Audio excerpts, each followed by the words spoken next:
안녕하세요. 박진영의 마키아벨리 시작하겠습니다. 오늘 생방송입니다. 변희재 대표님 나오셨습니다. 네, 안녕하십니까. 네, 안녕하세요. 자, 오늘 뭐 저희가 데일리 이슈부터 좀 정리하고 넘어가 보도록 하겠습니다. 첫 번째로 그 댓글이 근데 왜 지나간 댓글 같은 게 달리죠 계속? 진행되고 있는 거 맞죠? 네. 이상민 민주당 전 의원이 국민의힘에 입당을 했습니다. 이상민 의원은 호랑이를 잡으려면 호랑이 굴에 들어가야 된다라고 이야기를 했다는데요. 이상민 의원의 근데 누가 호랑이에요? 누굴 잡으러 가는 거예요? 윤석열을 잡으러 가기 위해서 국민의힘에 입당했다는 거예요? 그러니까 내 말이 호랑이 굴에 들어가서 호랑이 잡겠다는 얘기는 되게 이제 일반적으로 그 굴의 수장을 잡겠다는 얘기잖아요. 수장을 잡겠다는. 윤석열 잡겠다는 얘기 아니에요? 이 사람이 윤석열을 왜 잡죠? 근데 이제 요런 표현을 정치권에서 가장 유명했던 게 이제 YS가 3당 합당할 때. 그렇죠, 그렇죠. 예. 그러니까 3당 합당할 때 호랑이 굴에 호랑이를 잡으러 간다 했었을 때는 대권 잡겠다는 얘기였단 말이에요. 네, 네. 그때 왜냐면은 김대중 대통령이 YS가 대권 후보되면 진짜 내 손에 장을 지진다 그랬어요. 그래서 YS가 난 호랑이 잡으러 호랑이 굴 들어간다 해가지고 그때는 대권 잡겠다는 얘기인데 그러면 이 상태에서 이상민은 윤석열은 아닌 것 같고 그럼 대권을 잡겠다는 얘기? 국회의장 하고 싶다는 소리인가요? 아마 그 정도는 거래를 하지 않았을까 그는. 예. 네. 그러니까 국회의장 그 호랑이라고 하면 안 되죠. 헛갈리지. 그러니까 윤석열을 잡든 대권 잡든 그 정도로 호랑이라 표현해야 되는 건데. 그렇죠. 호랑이 잡는다면 그래서 대권 잡는다. 아마 다들 뭔가 생각했을 겁니다. 이 기사 네. 봤을 때 뭘 네. 잡겠다는 것이 아마. 네. 국회의장 정도는 이제 자기 입장에서 호랑이라 그런 것 같은데. 근데 이게 지금 또 의외로 지금 역풍이 이상민이라는 사람이 민주당 퇴물이죠.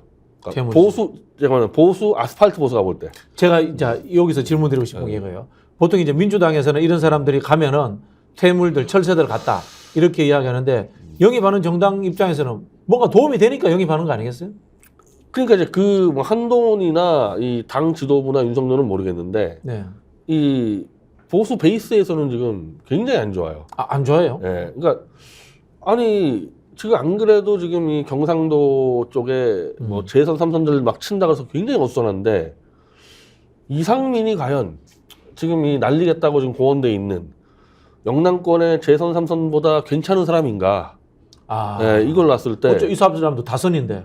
이 사람은 5선 아닌가? 6선인가? 5선인가 하잖아요. 5선인데, 예. 그러니까 지금 영남권에서 예를 들면 이미 지금 날아갈 것처럼 얘기가 거의 된 사람이 김영선, 창원의 김영선인데. 네. 김영선 의원의 지금 그 무슨 이상한 뭐 정치자금도 좀 치는 것 같고. 아니, 그러면 이제 김영선하고 비교했을 때 이상민이 뭐 얼마나 대단한 개혁적이고 참신한 사람이기 때문에 이런 사람을 데려오고 영남권의 한 20, 30명은 나름 그동안에 당의 기여도가 있는 사람들 아니겠습니까? 그 사람들은 날리고. 여기서 좀 모순이 터진다. 그래서 지금 현재 보수 바닥에서는 아주 여론이 안 좋아요, 이 건에서. 뭐 김영선 의원이 수족과 물 먹은 거 외에는 뭐 특별히 정치하면서 나쁘게 한 거나 실수한 건 없어요. 사실은 그 사람은 그렇게 구설수에 오른 적이 제가 알기로는 처음 정치를 오래 했잖아요, 이 사람 같은. 오래 했는데 경기도 고양시에서 일산에서 했었고 예. 친박계였고 근데 친박계였는데 뭐 그 친박계라고 또 뭐 안장 차고 다닌 적도 없고. 판사 출신인가요? 아니 그 서울법대 출신인데 법조인은 아니고 경실련 출신에서 그러니까 시민운동 했던 걸로 저도 알고 있어요. 네. 나름대로 뭐 그렇게 눈살 찌푸리는 일은 별로 안 하다가 유일하게 그 수족관 물 먹은 거 하나인데 뭐 그 사람 플러스 알파 해가지고 저 김태호, 거창의 김태호라든지 조혜진이라든지 지금 목 날라간다고 이미 얘기 나온 사람들이거든요, 이 사람들. 괜찮은 사람들인데. 나름 그러니까 우리가 이제 객관적으로 보수 입장에서 보든 아니면 뭐 중간층이 뭐든 이상민과 그 사람들 비교했을 때 누가 낫냐 이거야, 누가. 조혜진이 이상민보다 훨씬 양반인데. 아마 그렇게 평가할 사람 많이 있을 겁니다, 아마 여의도에서. 그러니까 그럼 이상민뿐이 아니라 이제 더 들어올 수도 있다는 거 아닙니까? 더 들어올 수도. 그럼 점점 그래봐야 이제 뭐 민주당에서 이제 그냥 뭐 쫓겨난 사람들이죠, 뭐 따지면. 그런 사람들은 받아주고. 그동안 보수와 당에 기여한 사람들은 뭐 몇십 명 날려버리겠다 했을 때 이게 가능한 얘기냐는 거예요, 지금. 앞뒤가 맞는 행동이냐는 거죠. 그럼 이상민 의원이 혹시라도 국민의힘에 들어가서 당적을 바꿔서 당선되면 한 석이라도 더 생기니까 그 이익 정도는 보자 뭐 이런 생각으로 해석해도 될까요? 지금 이분 지역구가 유성이죠. 유성이잖아요. 대전 유성인데 민주당 텃밭이죠. 아, 그러면 그거 막 하나 가져온다 뭐 그렇게 생각할 수가 있을 텐데. 네. 근데 그러면 어차피 지난 총선 때 민주당이 워낙 많이 이겼기 때문에 민주당에서도 한 좀 몇 명 들어온다 했었을 때 글쎄요, 그게 그 효과가 클까? 어차피 이 지금 선거 같은 경우는 정권 심판 선거고 정권을 이제 그 막아내야 되는 바람 선거나 마찬가지일 텐데 거기서 이상민 하나 들어가지고 유성 하나 챙기겠다? 그리고 또 여기 유성이 또 누구 있을 거 아닙니까 여기에? 허태정이라고 민주당은 이제 대전시장 출신 후보가 있죠. 아니 민주당이고 국힘당이 있을 거 아니에요? 국힘도 그 사람 비켜줘 버렸어. 이상민 들어오는데 이승민 들어오는데 당협위원장이 비켜줘 버렸어요. 아 당협위원장 주고 그럼 그 사람 어디 갔습니까? 어디 뭐 공기업을 간다고 하더라고요. 네. 여당이니까 네. 그렇게 교통정리 했구만 여당. 네. 야, 근데 그것도 나중에 이제 선거법 소지가 있었던데 그런 것들. 대가성이다. 대가성이죠. 예. 그건 뭐 워낙 많이 하니까. 사실은 워낙 많이 한 짓인데. 근데 하여튼 전체적으로 영남권 물갈이 할 때는 개혁 공천이니 세대 교체니 먼저 그런 명분을 잡아야 할 때 영입 인사가 이게 시원치 않다는 거죠 이렇게 하면. 근데 앞으로도 계속 이 이상민 들어오는 거 보니까 이낙연발 신당이 지금 우리가 뒤에 나오지만은 그 파열음으로 그쪽 사람들까지 영입할 태세거든요. 그렇게 보세요? 네, 그쪽 사람 당연히 영입을 하려 그러겠죠. 이낙연까지 영입하려고 이낙연까지 당연히. 그럼 계속 그런 식으로 영입을 해서 민주당에서는 어쨌든 반개혁파로 몰린 사람들 아닙니까? 그렇다고 뭐 정말 세게 또 싸운 거냐 민주당 그것도 아닌 사람들을 받았을 때 이 영남권 30명 날릴 때 과연 이게 앞뒤 모순 안 터질까?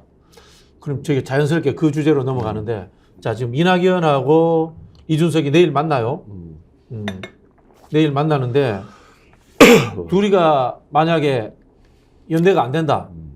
그러면 한동훈이 이낙연 만나서 이낙연 데려갈 수도 있나요? 당연하죠.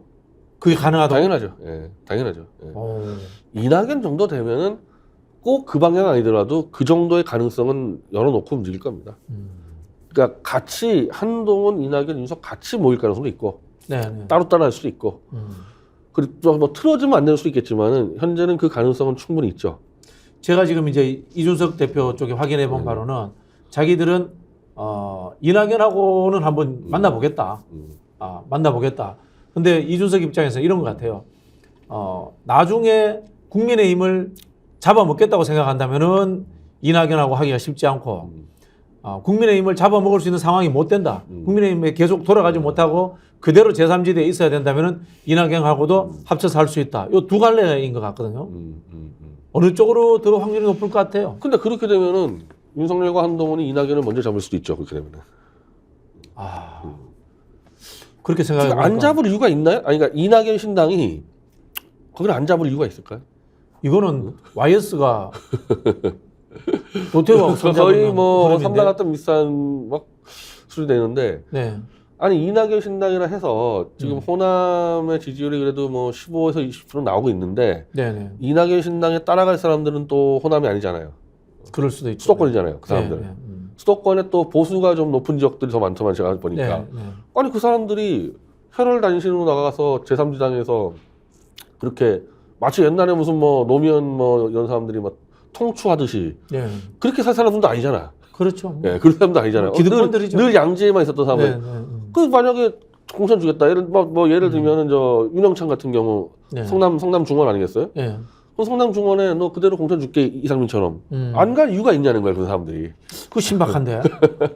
아니 생각을 해보면은 그런 생각 드네요. 그 제3당 하느니 이상민 이야기가 정확하잖아. 이상민 이야기가 이낙연 뭐 그다음에 뭐 이준석하고 제3당 하느니 가장 확실한 2당에 들어가 보는 게 현실적으로 이익 아니냐 딱 이야기를 한 거잖아요. 남아있는 사람들이 이상민하고 무슨 특별한 차이가 있는지 뭐 거의 비슷한 사람들 아닌가? 거의. 뭐 그렇죠. 과들이 비슷하잖아요 다들. 그 사람들이 왜 허허벌판이 있고 정말 이 위험하고 불안해 보이는 이준석과 손을 왜 잡습니까? 그 저쪽은 다 김한길이 있잖아요. 김한길이 있다. 이재호도 있고. 어쨌든 정치 오랫동안 같이 왔던. 특히 김한길은 같은 당 소속이었고. 같은 당 소속이었죠. 충분히 이제 거래를 칠 수 있는 상대들이 있는데 글로 가서 확실하게 안전한 공천을 받지 이 추운 데 있을 가능성이 없어요. 여기서 근본적인 제가 질문 하나 드릴게요. 좀 웃기는 질문이에요. 이낙연 전 대표가 대구에서 태어났으면 무슨 당 했을까요? 아니 근데 그게 이제 어떻게 보면 김대중 때 같은 경우 인재를 막 영입할 때 민주화 때 그러니까 이제 지금처럼 막 공천 없어가다 보니까 그래서 호남의 인재를 마구잡이 끌어들여 가지고 실제로 박주성 같은 사람 저 완전히 이 권력형 검사 출신을 권력형 검사죠. 네. 호남을 차지해야 되니까 그렇죠, 그렇죠. 어쩔 수 없이 근데 그런 스타일로 해와서요. 많죠 그런 사람들 사실은. 네, 네, 사실은 호남에서 김대중 대통령이 영입했던 사람들 치고 원래는 보수 쪽이 상당히 많죠. 네, 네. 그 이야기는 상당히 재밌는 것 같아요. 사실 이낙연 대표가 지금 민주당을 탈당한다는 것은 본인을 총리 대권 주자급으로 만들어준 문재인 대통령하고 결별하는 거거든요. 그렇지 현재 형식적으로 결별돼 있겠죠. 네, 네, 형식적으로 네. 결별돼 있는 거고. 그리고 지금 이 인요한 때부터 나온 얘기인데 네. 이 서진 정책이라는 말을 많이 쓰고 있습니다. 내부적으로. 국민의힘에서? 내부적으로 써요. 그래서 네. 인요한 자체가 이제 이 호남의 인물이고 실제로 이번에 한동훈 저 광주 가가지고 윤석열보다 훨씬 3배, 4배 더 세게 얘기했습니다. 네. 그러니까 지금까지 광주에 대해서 인정하는 부분까지는 보수가 어느 정도는 용납이 됐는데 헌법에 집어넣는 건 결사 반대했었단 말이에요. 근데 그거 네. 한 방에 쳐버려가지고 지금 보수가 난리가 났어요. 이 부분에 대해서. 그럴 정도로 서진을 밀고 가면서 다음 대권을 이낙연 씨는 노려볼 만하죠. 근데 그 주겠어요. 그 이낙연이 진짜 YS만큼 노태우하고 싸워서 권력을 뺏을 만큼은 그게 될까? 한동훈 이길 수 있을까? 근데 물론 뭐 한동훈도 총선 실패하면은 책임지고. 한동훈이 뭐 예를 들면 노태우 때 이제 박철원이 실패했는데 네. 후계자가 예, 예. 지금 어쨌든 왜 좌클릭의 호남 선진 정책을 했을 때는 이낙연만큼 좋은 상대는 없죠. 이 후보 같은 경우는. 물론 그래서 YS 같은 뭐 그런 기준은 없겠지만 한동훈이 뭐 흔들린다 했을 때 지금 현재 저쪽 대권 주자가 오세훈이니 뭐 오세훈, 홍준표 그렇게 뭐 이 정도죠. 시원치 않습니다. 원희룡 뭐 이 정도죠. 별로 시원치 않으니까 호남 대권 주자로 보수에서 호남 대권 주자로 뭐 충분히 이제 그림 그려볼 만하죠. 그럼 예를 들어서 아스팔트 보수들이라든가 올드 보수들, 올드 보수들이 이낙연 받아들일 수 있을까요? 지금 안 되고 있어요. 못 받아들인다. 지금은 일단은 한동훈 광주 때부터 지금 여론이 엄청 악화되고 있는 상태에서 네. 이상민 들어올 때 오늘 뒤집어졌고 네. 이낙연 얘기 나오면 뭐 지금 받아들이기 어려운 상황 같아요. 뭐 어떤 분들은 뭐 도끼 객기이다 이렇게 이야기할 수 있겠지만 이상민하고 그래도 이낙연은 좀 품격의 차이라든가 정치 행태의 차이는 좀 있잖아요. 어떻게 보면 이낙연은 좀 보수 같아. 그 엄중하고. 근데 사실은 이상민은 그 이해창하고도 손잡고 왔다 갔다 하는 경우가 있는데 그 원래 왔다 갔다 하던 사람이거든요. 보수에서 올 때 이낙연은 김대중 사람이에요.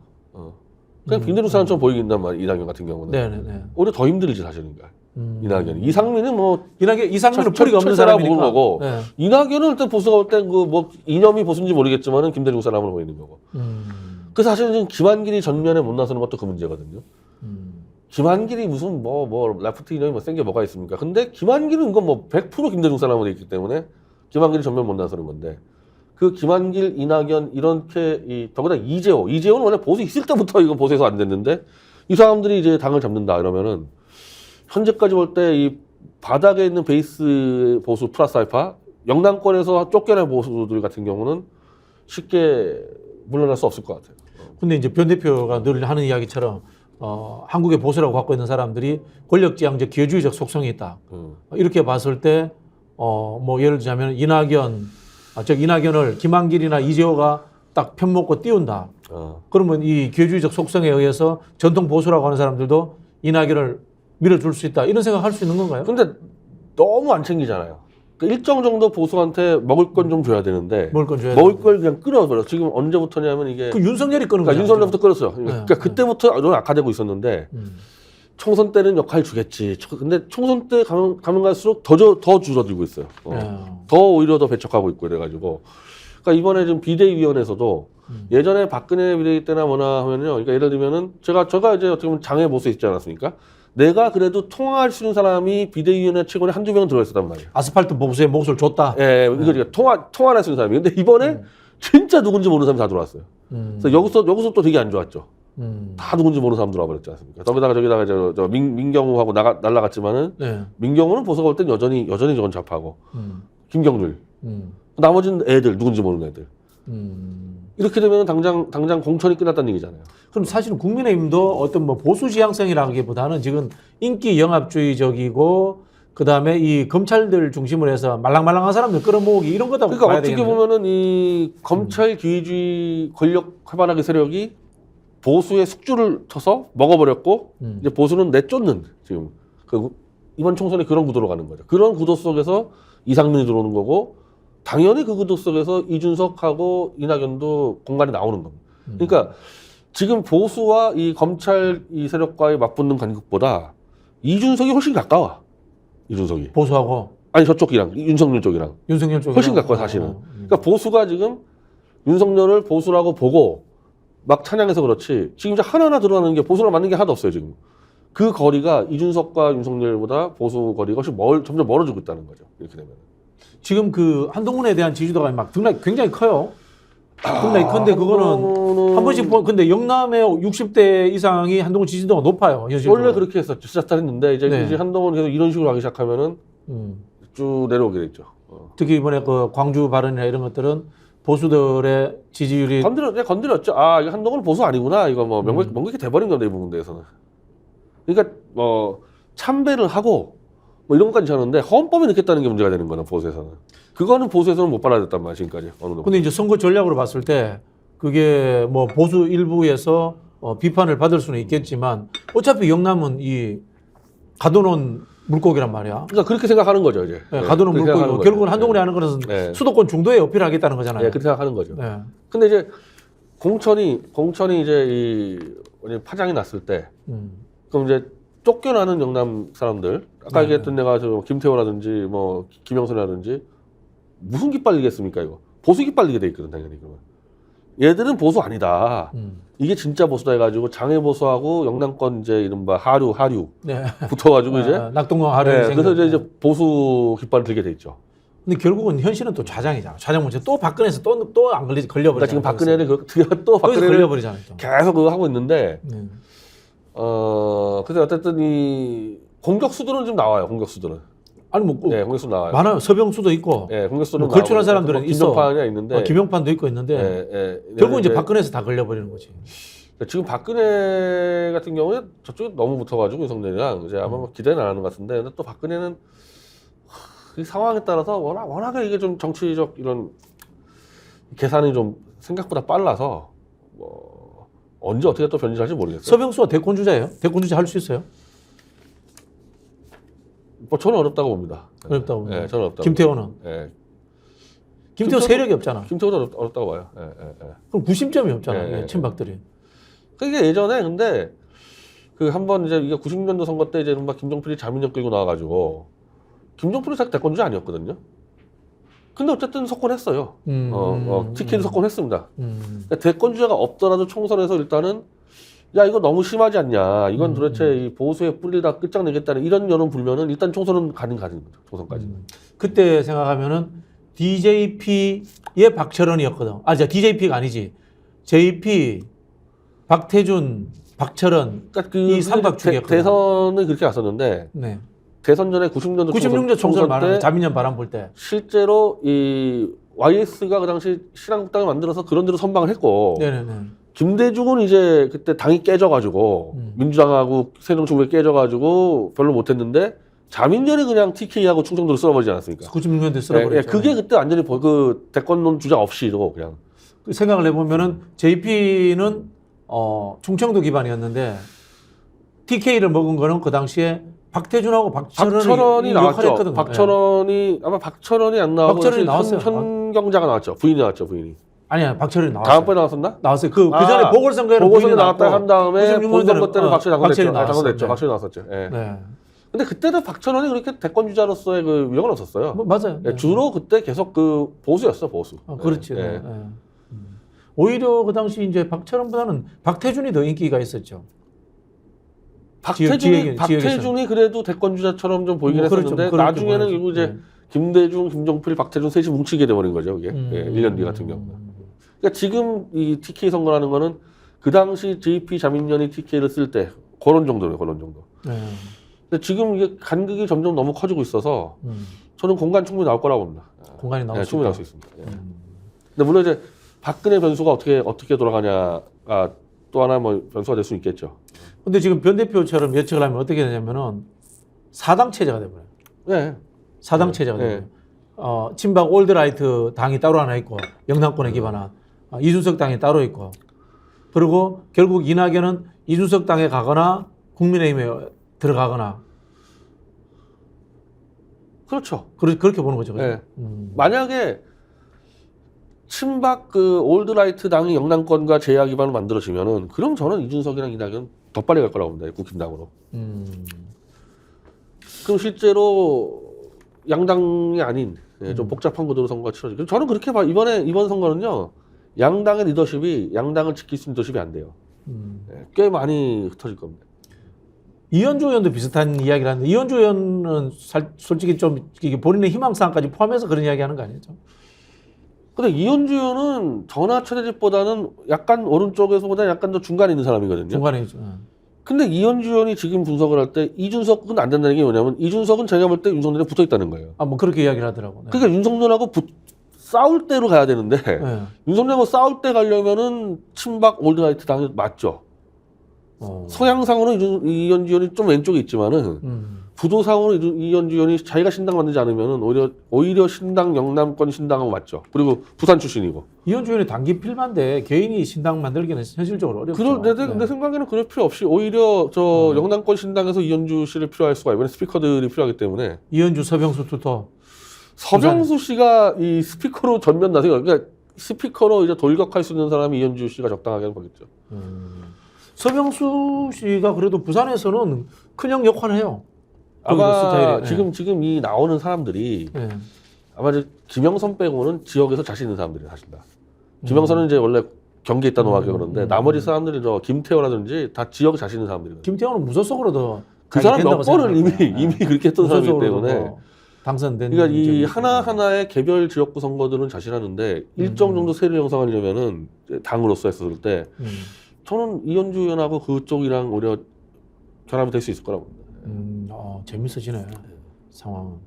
뭐 막말로 뭐 솔직히 당 대표를 맡겨도 사실 뭐 나쁘지 않죠. 그러면 실제로 저는 이제 그걸 어떻게 분석을 했냐면은 이낙연은 나가는 순간 끝이다. 왜냐하면 이낙연은 지금 민주당 내의 자산을 들고 나가지를 못하거든요. 그렇게 봤는데 지금 변 대표의 분석이나 한편으로 이준석 대표의 분석은 이낙연 전 대표라는 사람이 굉장히 쓸모가 있는 사람이다. 다양하게 진로를 모색할 수 있다. 이제 이렇게 보는 거네요. 아니, 진짜 호남에 그 사람 뭐라 하여튼 좌파가 아니다. 좌파가 아니다. 호남 출신 좌파가 아니다 그러기 때문에 현 정권의 노선을 볼 때는 쓸모가 있죠. 그럼 다시 또 한번 돌아가 볼게요. 민주당 같은 경우에 현실적으로 이제 호남 기반했던 게 사실이잖아요. 근데 대선 주자들은 대부분 영남에서 나왔어. 그거는 이제 호남은 어차피 우리 표니까 확장성이 있다라는 측면에서의 지역적 선택. 옛날 노무현 대통령이 단 하나의 필승카드라는 게 본인이 영남 후보였다는 뜻이었잖아요. 그때 그랬었죠. 그럼 이낙연 전 대표가 반대로 자 영남에 기말한 이 국민의힘에서 단 하나의 필승카드로 호남표를 뭐 20% 30% 갖고 있는 사람으로서 의미 있다 이렇게 해서 이낙연이 뜰 수 있는 가능성이 있나요? 그게? 그러니까 현재 그 5개 호남 언론이 공동조사했을 때 이준석 신당이 호남에서 한 25%, 25%. 이낙연 신당이 한 20% 나오는데 그러니까 사실 민주당의 독점이 깨졌어요. 현재만 볼 때는 이 현재 여론조사 볼 때는. 그거는 이제 지난번에 안철수 때도 한번 깨진 적이 있죠. 사실 생각보다 자주 깨져요. 민주당 독점 같은 경우는. 자, 그럼 현재 이낙연이 20% 갖고 있는 상태 아닙니까? 일단 신당을 만들 거 아니에요. 그걸로 한 2월까지 쭉 끌고 가다가 그 지분 가지고 합당할 거 아니에요. 국민의힘과 갔을 때.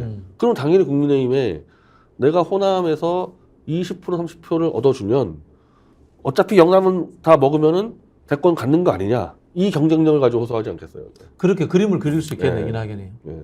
그러니까 이준석은 상당히 이제 거품일 수가 있는 게 이준석을 지지하는 사람들은 민주당 지지자들이 많은데 결국 실제 투표감은 떨어진다. 근데 이낙연은 어쨌든 호남 출신이니까 지금까지 보수에서 호남 출신이 만약에 정면에 나서가지고 해본 적은 별로 한 번도 없죠. 기억나는 게 김덕영 의원 정도 뭐. 그분이 대권까지 간 적이 없으니까 거의 없죠. 그러니까 현재 윤석열이 14% 얻은 게 제일 많이 얻은 건데 호남에서 이낙연은 20% 얻을 수 있다. 그럼 만약에 양자 구도로 보면은 승리할 수 있지 않냐? 그 경쟁력을 호소할 수 있는 거죠. 근데 현재의 지지도는 이낙연이 이준석보다도 안 나와요. 지금 현재 그렇다니까. 예, 현재 굉장히 적게 나와요. 그래요. 네. 예. 그리고 특히 이제 우리 호남의 빅스피커인 저 어르신 갑자기 성함도 생각나네. 박지원 어른이 뭐 이낙연을 엄청나게 지금 뭐 저격하고 있어 지금. 저는 좀 한계가 보이는 게는 지금 호남에서 민주당 독점이 무너진 거는 윤석열과 똑바로 못 싸워서 흔들린 건데 예. 이낙연은 아예 그쪽 편으로 가겠다는 거야. 그러니까 지금 민주당 독점이 좀 깨지면서 이제 좀 분산돼 있습니다. 그래서 소형기 신당도 주사번 15% 나오고 하는 거거든요. 이게 분산돼 있는데 결국 이거를 정리하려면 민주당보다 윤석열하고 더 잘 싸워야지 뭔가 되는데 이준석이나 이낙연이나 결국 글로 간다 했었을 때는 별로 그렇게 장기적으로는 별거 없을 것 같다. 뭐 이낙연 대표는 그 윤석열하고 싸울 가능성이 저는 없다고 봐요. 싸운 적도 없어요. 싸운 적도 원래 안 싸우는 사람이야. 원래 안 싸우는 사람인데 자 우리가 뭐 이준석을 한번 빙의를 한번 해가지고 자 우리가 한번 조언을 해봅시다. 이준석이 좀 더 확장하려면 윤석열하고 싸워야 돼요. 아니면은 지금처럼 이렇게 어중간한 스탠스로 가는 게 좋아요. 싸웠을 때의 강이 있는데 네. 윤석열 검찰의 조작날조 수사합니다. 이게 강이에요. 이 강. 그러니까 보수에서 윤석열과 싸운다 그러면 이 검찰 조작의 강까지 건너가야 싸워야죠 의미가 있는데 검찰 독재와 싸운다라고 이야기해야 된다. 조작 수사, 조작날조 독재도 안 돼. 검찰의 조작날조 수사까지 가야 되는데 이 강을 못 넘어오고 있어요. 이준석은 지금 계속. 네.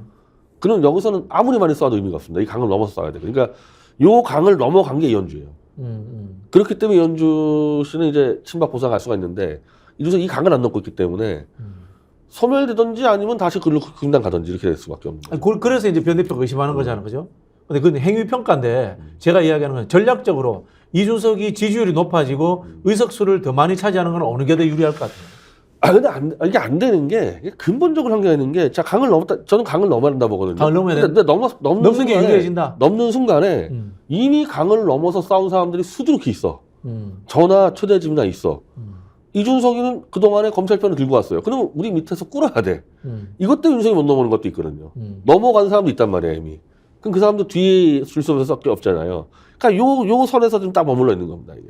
그거는 이준석이 과거 아스팔트 보수와 사이가 안 좋았기 때문에 그런 건가요? 아니, 이제 이준석은 탄핵을 아주 강하게 찬성한 사람들이고, 윤석열 한동훈의 특검에 조작날조 수사다고 외친 사람들이 8년부터 있었기 때문에 그걸 넘어서는 순간에 한마디로 제 밑에 있어야 된단 말이에요, 이게. 그러니까 이 친구가 못 넘어오는 거죠, 이게. 저는 그래서 그거는 이준석이 극복할 수 없는 한계라고. 근데 그거는 그 부분은 뭐 이게 뭐 논리의 문제라든가 철학적 문제는 모르겠지만 변 대표는 현실 정치를 할 건 아니잖아요. 최대집이 있잖아요. 근데 저하고 거의 똑같은 노선 갖고 있는 현실 정치하는 최대집이 있는데 이게 만약에 이준석이 넘어오잖아요. 네. 결국에 그 명분이나 이런 문제 때문에 최대집보다 서열이 낮을 수밖에 없어요. 구조적으로. 에이 그래도 현실 정치에서는 안 그렇지. 그거 순식간에 엎어집니다. 현실 정치에서는 그게 쉽지 않죠. 더군다나 이 장외 보수하고 아까 영남권 보수 합쳐진다고 했잖아요. 이거는 이준석하고 사실 안 맞아요. 이 사람들은. 원래부터 거리가 있던 사람이니까 그 사람도 같이 할 수가 없죠. 이준석은. 그래서 오히려 그 쫓아내는 쪽. 그러니까 지금 이게 지금 언론 보도가 잘못된 게 영남권 물갈이는 다 보도하지 않습니까? 쫓겨나는 사람과 이준석과 만난다 얘기하고 있는데 안 맞아. 이건 전혀 안 맞아요. 이 이준석과는. 최대집 회장은 정치 하긴 해요? 하죠. 예. 하려고 해요? 예. 자유보수당 지금 창당 준비위원장이에요. 자유보수당? 아까 얘기했던 그 친박 영남 보수당하고 결합할 수 있는 것도 돼 있죠. 최대 회장도. 아까 이야기했던 우리가 얘기했던 서병수 뭐 김태호 등과 그쪽하고 이제 뭐 제아들하고 엮이게 돼 있는 사람들이죠. 실제로 그 서병수나 이런 김태호 이런 사람들은 윤석열에 대해서 인정 안 하는 거죠? 안 하겠죠. 속마음은 인정 안 하는 거죠.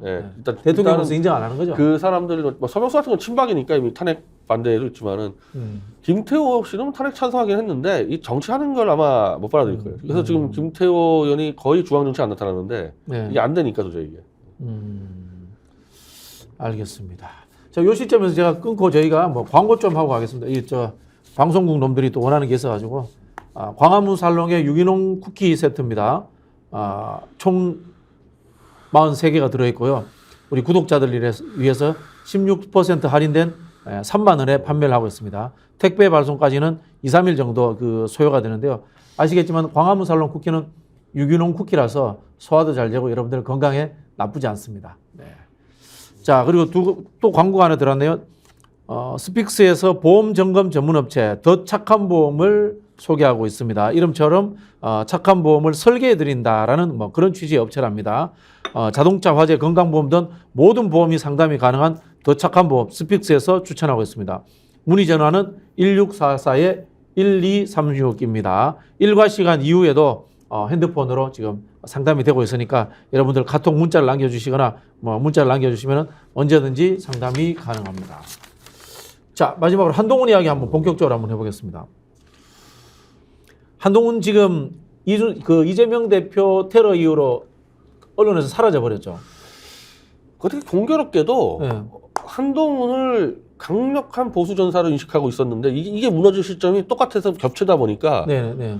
한동훈에 대한 실망감이 보수 쪽에서 올라가는 과정에서 이슈 중심에서 사라져 버렸죠. 그러면서 이제 오늘 나타난 게 이상민 영입하는 것도 이제 한동훈의 이미지에는 안 좋은 이미지죠. 그게 안 맞아. 본인들이 그나마 이 혁신하는 척 하려고 했는데 말씀하신 것처럼 오선에 좀 구태의원하는 의원을 영입해 갔다는 게. 검사 영입보다도 더 이미지 안 좋아요. 검사 영입보다도 이건 이 진영 내 이미지는 검사 영입보다 더 안 좋아요. 이상민도 법조인이 가세요?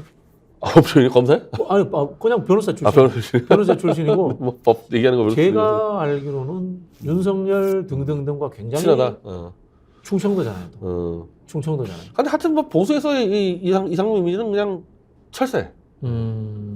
별로 이미지 안 좋죠. 이 젊은 지도자로서 아주 강경한 이제 개혁의 칼이라면은 보수적 개혁을 원하고 있는데, 네네. 뭐 광주 가서 엎드리고 이상민 내려오고 뭐 이렇게 하면서 한동훈의 이미지가 지금 뭔지 이제 헛갈리기 시작하는 거죠. 이게 뭔지 이 사람 이거. 지금 국민의힘에서 공관위원장에 판사 출신인 정영환 씨를 임명을 했습니다. 아니, 그러니까 고대 법대 교수. 고대. 예. 이건 한동훈 임명한 거 아니겠죠? 아니 근데 이 사람이 어쨌든 검수완박을 아주 강하게 반대해가지고 그때부터 이 검찰 정권과 이제 연을 맺었을 겁니다. 아마. 그래서 뭐 검찰 정권에 딱 맞는 사람이죠.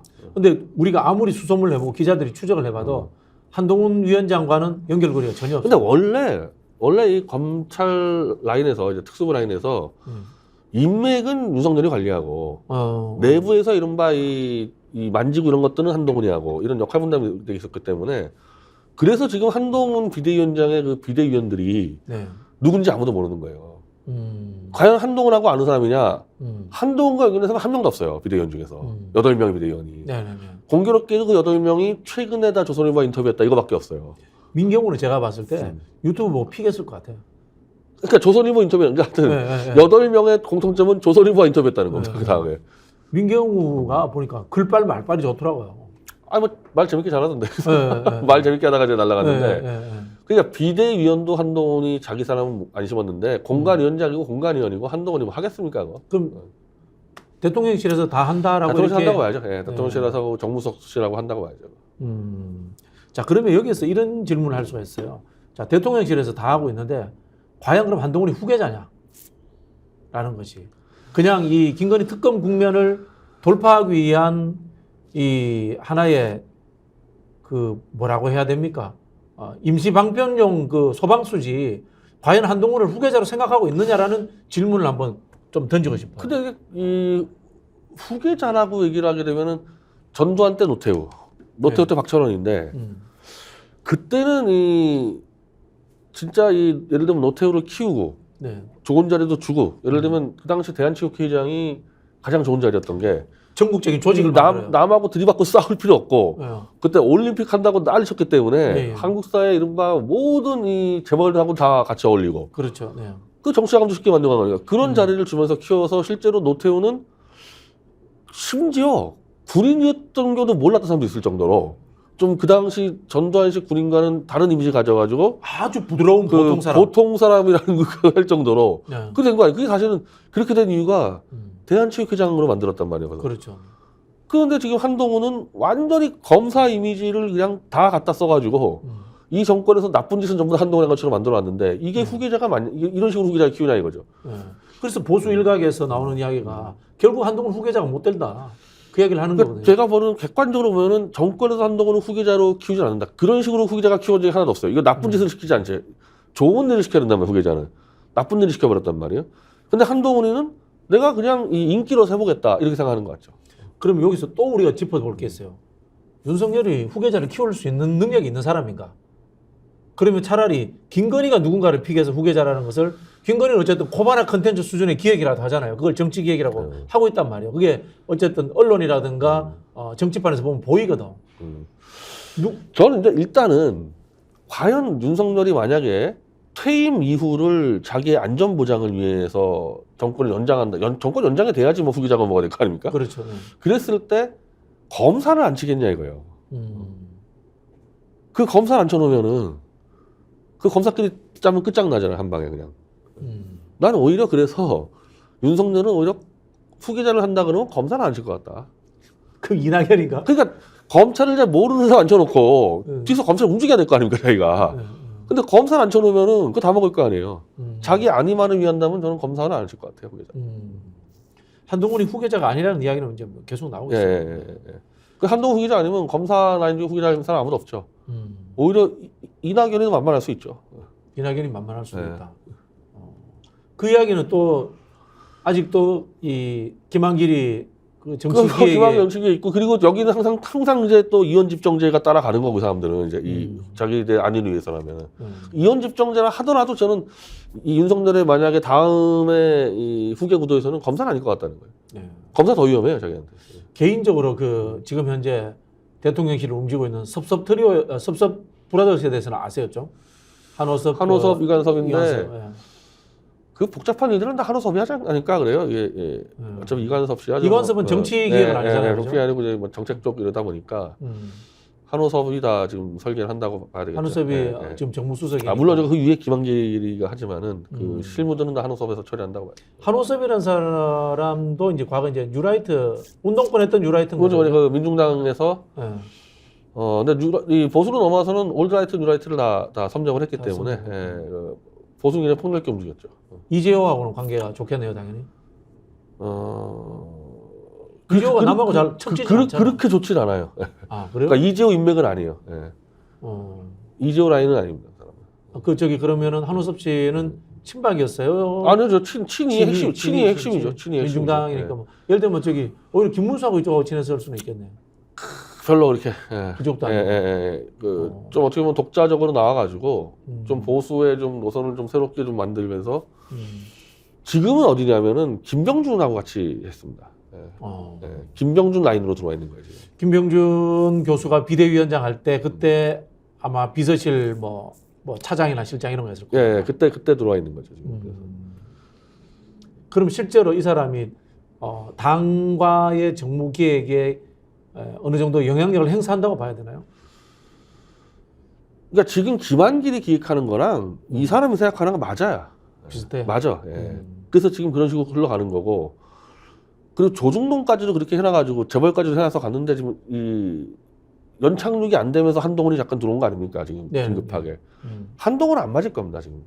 근데 지금 이제 한동훈이나 조중동이 하는 이야기는 윤석열과는 다르게 조금 중도화되자라는 이야기가 있단 말이에요. 그런 흐름이잖아요. 지금 그거죠. 그런데 윤석열의 메시지는 아직도 그 전에 우리가 이야기하던 누구야 안보실 차장 김태호 효 수준의 메시지가 계속 나온단 말이에요.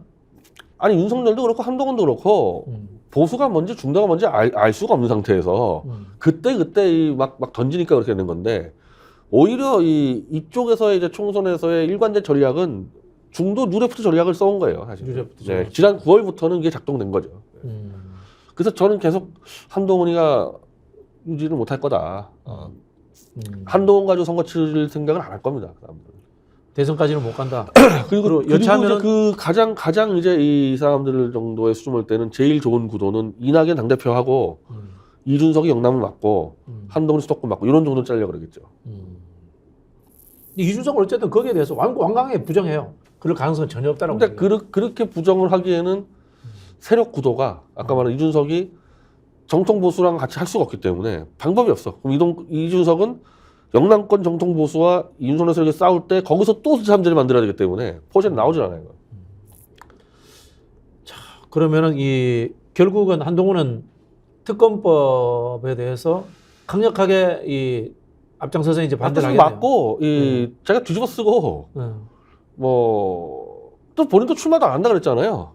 그럼 그냥 나갈 수도 있고 어쨌든 지금 이런 한동훈을 데리고 선거를 치른다고 생각은 안 할 겁니다. 그래도 윤석열이나 김건희 입장에서 한동훈한테 뭔가는 줘야지. 근데 주는 게 그러면 뭐 총리를 주던지 뭐 좀 당에 있다가 총선 전에 총리를 주던지 뭐 그렇게 할 수 있겠지만 이제 당에서는 안 하겠다는 거잖아요. 그리고 일단 국회의원 할 일은 없으니까. 이게 어떻게 보면은 전국적인 전쟁인데 한 번도 선거도 안 나가본 사람이 이번에도 선거 안 나가면서 선거를 지휘한다? 그게 지휘가 되겠어요, 이게? 이미 출마 안 한다 할 때부터 아 이거 안 가겠다 총선 때까지는 중앙에서 막 지역에 지시를 내려야 되는데 한 번도 선거 안 뛴 사람이 내린 지시를 지역에서 받아들이겠냐고요. 지금 이 국민의힘에서 제2부속실을 부활하겠다 이야기를 해요. 결국 이게 특검 물타기 하는 거죠. 근데 그게 앞뒤가 맞나? 제2부속실을 부활한다는 얘기는 김건희의 권력남용을 인정했다는 얘기인데 그럼 특검을 받아야지 되는 거지. 아예 안 받아야지 뭐가 문제냐고 나와야 되는 거지. 그러니까 그런 전략이 어설프죠. 전략 자체가. 네. 그럼 누가 봐도 저거는 김건희 문제 좀 인식했다는 얘기잖아요. 네. 그럼 특검 받아야죠. 그럼 민주당 입장에서는 계속해서 특검을 밀고 나가야지 뭐 제2부속실에 이런 거 받을 필요가 없네요. 그건 하든지 말든지 자기들이 알아서 하는 거고 말든지. 이제 이 특검을 재의결을 언제 하느냐 어쩌고저쩌고 좀 문제가 있는 거 아닙니까 재의결 자체를. 근데 일단 요동친데까지는 가보자. 가보되 너무 늦으면 안 되고 지역 선거로 다 들어가기 전에는 결단을 내려서 그때도 재의결이 했을 때 부결되면은 저는 그 상황에서의 야당 리더들 싹 다 전 뭐 심상정부터 이재명 대표까지 싹 다 이번 총선에서 범 윤석열 퇴진 진영에 200석을 달라 요구해야 되고 그거 안 되면 우리 정계 은퇴해야 되겠다 선언해버려야 된다고요.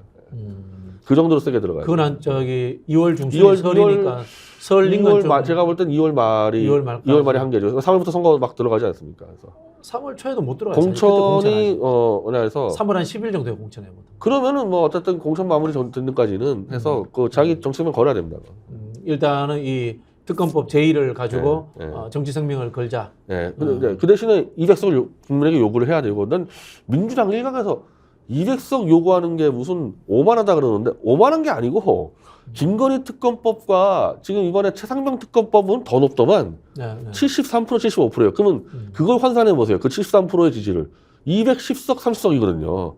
국민 지지만큼 의석수를 만들어내야 되는 게 정치인의 그 능력인데 그걸 못했다 그러면 당연히 정계 은퇴해야 되는 거고 한마디로 국민들에게 200석을 만들어내는 게 아니라 그 지지를 우리가 200석을 만들겠다.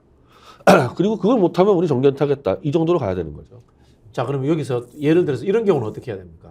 민주당하고 아까 말씀하신 것처럼 영남권에 기반한 서병수 등이 만드는 친박신당이 생겼다. 이게 만약에 쉽게 생각하면 연대해야 된다고 생각할 수 있는데 머리를 좀 써보면은 연대하는 게 서로에게 안 좋을 수도 있어.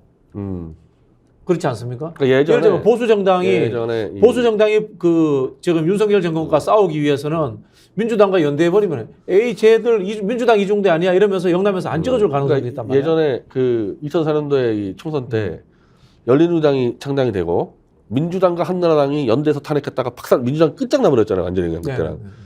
그러니까 지금도 만약에 이제 친영남권 보수정당하고 윤석열과 붙었는데 한마디로 친영남권 정당하고 민주당과 손잡고 김건희 특검을 뭐 결의시킨다. 이게 이제 2004년도에 민주당 짱 날 수가 있다는 거예요. 이 영남권에서. 그러네. 그러니까 그 상황까지 가잖아요. 만약에 그 상황까지 가게 되면요. 적당한 싸움을 했다가는 이 영남권이 박살날 겁니다. 지금 예전에 민주당처럼.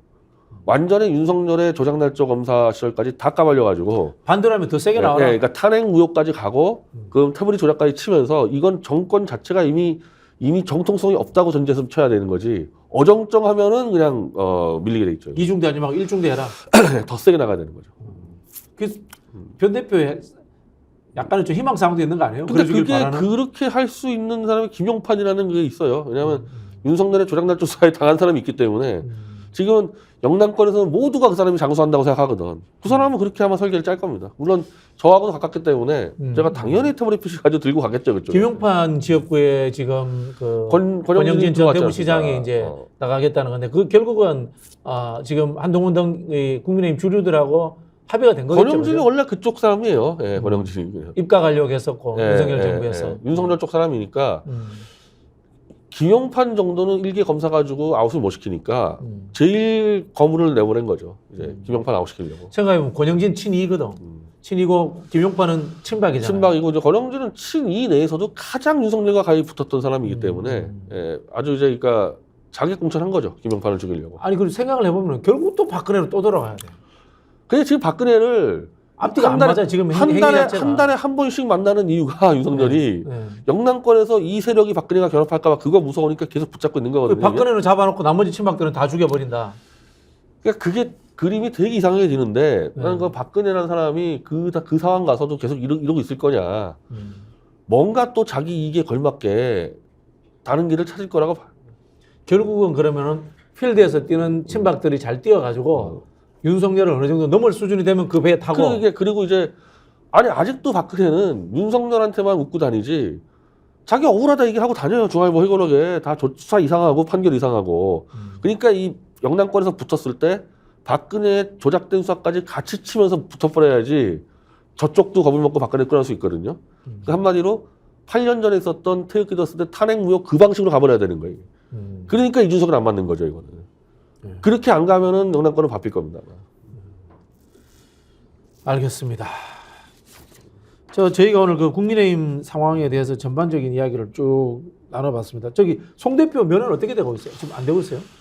연애가 풀려가지고요. 네. 저는 목요일 날 잡았어요.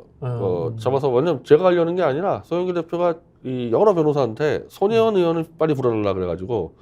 근데 이 적견을 예약하는 법을 몰라서 제가 적견을 예약을 해버려가지고. 그 적견 그 온라인으로 온라인 적견 하는데 해가지고, 그걸 지금 뭐 가족들이나 송영길 대표 측근들이 좀 조정하고 이런 건 안 하고 그게 있어요? 이제 사실은 그게 되게 어려워요. 왜냐하면 누구나 적견을 예약할 수 있기 때문에 뭐 제가 감옥에 있을 때도 굉장히 그 골치 아팠거든요. 그래서 그럼 생판 모르는 사람이 또 그럴 수 있어요. 있겠네. 예, 그럴 수 있어요. 생판 모르는 사람이. 그리고 그게 이제 전날에인가 이렇게 이 통보가 되기 때문에 이 조정이 되기 쉽지 않습니다. 그래서 각자 딱 필요한 사람만 예약하고 예약한 거를 저 소영길 대표 가족한테 알려줘야 돼요. 그래야 좀 컨트롤 가능하거든요. 알겠습니다. 자, 지금 우리 송영길 대표 고생하시는데 여러분들의 좀 응원. 근데 아마 그 손혜원 부탁드리겠습니다. 의원 같은 경우는 소영길 대표의 무소속 출마를 지금 주장을 하고 있는 사람이어서 소영길 대표가 손혜원 의원을 불렀다는 거는 출마 얘기를 하려고 그런 거 아닌가. 실제로 다른 방법이 없어요. 이 검찰 정권에서 이 재판 가지고 붙어서 뭐 어떻게 될지도 모르고 본인이 직접 국민들에게 평가를 받아서 그 힘 가지고 돌파할 수밖에 없으니까 뭐 저도 가면 뭐 출마를 권할 겁니다. 네, 알겠습니다. 그 송 대표 면회 갔다 오셔서 또 소식 좀 전해주십시오. 네. 저도 면회를 한번 가기는 가야 되는데. 네, 알겠습니다. 자, 오늘 변희재 대표와의 시간은 이것으로 마치도록 하겠습니다. 오늘 댓글 뭐 많이 달아주셨는데 감사합니다. 자, 수고하셨습니다. 네.